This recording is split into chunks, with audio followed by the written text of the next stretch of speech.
चलिए, कल होने वाले जो हमारा प्रोग्राम है ब्राह्मण स्वाभिमान सम्मेलन, उसके द्वारा लिए किया गया है।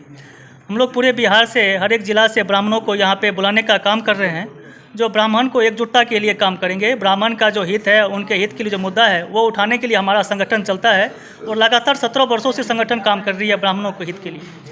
तो ये कोई राजनीतिक संगठन नहीं है। हम अपने समाज के लोगों को इसलिए बुला रहे हैं, सम्मेलन कर रहे हैं, ताकि वो लोग इकट्ठा हो और आने वाले भविष्य में हमारा जो वोट बैंक है, हमारी जो दिशा है, दशा है, वो निर्धारित करने के लिए हम इकट्ठा हो रहे हैं। हमारी कुछ मांगे हैं, उन मांगों को पूरी करने के लिए भी हम ये सम्मेलन करने जा रहे हैं। सिर्फ बिहार के सभी जिलों से ब्राह्मण आ रहे हैं कि अलग स्टेट से भी? ये तो जनरल सी आपकी सिंपल सी बात है। जब बिहार में अगर प्रोग्राम हो रहा है तो बिहार के ज़िले से ही लोग आएंगे। अगर नई दिल्ली में कोई प्रोग्राम होगी आगामी शायद दिसंबर में, ऐसा कोई तिथि है जो हम लोग दिल्ली में भी प्रोग्राम करने जा रहे हैं, वहाँ पे पूरे भारत से लोग इकट्ठा होंगे। अभी बिहार के सारे 38 जिलों से लोग इकट्ठा हो रहे हैं। हर एक जिला से, हर एक गाँव से, जो ब्राह्मण बाहुल्य गाँव है, वहाँ से विप्र बंधु लोग यहाँ आएंगे, अपना मंतव्य रखने जा रहे हैं। कहीं ऐसा तो नहीं 24 में चुनाव है और आप बैठक कर रहे हैं, बुला रहे हैं, महासम्मेलन कर रहे हैं? देखिए, आपने जो बोला चुनाव है, चुनाव में क्या दिक्कत है? लोकतंत्र में अपनी बात रखने का एक ही तरीका है कि आपकी भागीदारी सदन में हो, और सदन में जाने के लिए आपको अपनी जो जाति की वोट है, एकजुट होकर के आपकी भागीदारी चाहिए।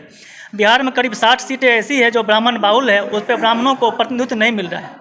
हम लोग चाहते हैं कि उन 60 सीटों पर, चाहे यूपीएस हो, एनडीए हो, क्षेत्रीय दलों से हो या कहीं से भी हो, वहाँ से ब्राह्मण उम्मीदवार घोषित किया जाए, जो भी पार्टी करे। हम लोग अभी कोई पार्टी बनाने नहीं जा रहे हैं, ये एक सामाजिक संगठन है, लेकिन अगर जरूरत पड़ेगी तो हम भी इसके तरफ काम करेंगे। ब्राह्मण समाज को जरूरत क्यों पड़ेगी बापू सभागार में स्वाभिमान सम्मेलन करने का?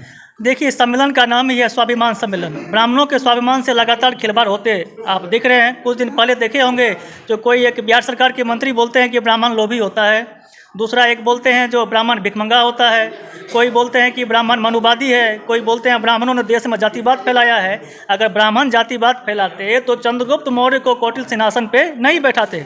बाबा साहब भीमराव अंबेडकर को एक ब्राह्मण अपने घर में रख कर शिक्षा नहीं करवाते।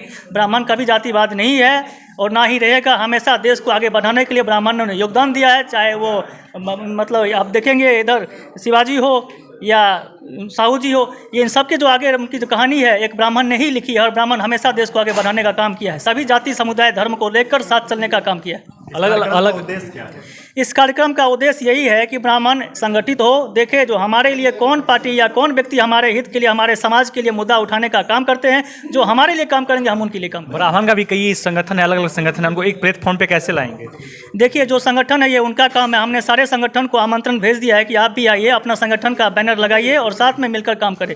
आना नहीं आना ये उनका काम है, वो अपनी दुकानदारी निर्धारित करेंगे कैसे चलाना है। हम लोग दुकानदारी नहीं करते हैं, हम लोग समाज हित के लिए काम करते हैं। अगर वो भी समाज हित के लिए काम करना चाहते हैं तो हमारे साथ आए, हमारे बैनर तले या अपना बैनर लगा करके अपना वो कार्यक्रम में सहभागिता दें। कितनी संख्या में आने की आवश्यकता? देखिए, जितनी संख्या है बापू सभागार के, उसके डबल या ट्रिपल लोग आएंगे। और कारगिल चौक पे आप देखेंगे कि कल एक भीड़ सा नज़ारा मिलेगा और जाम ही जाम नजर आएगी आपको।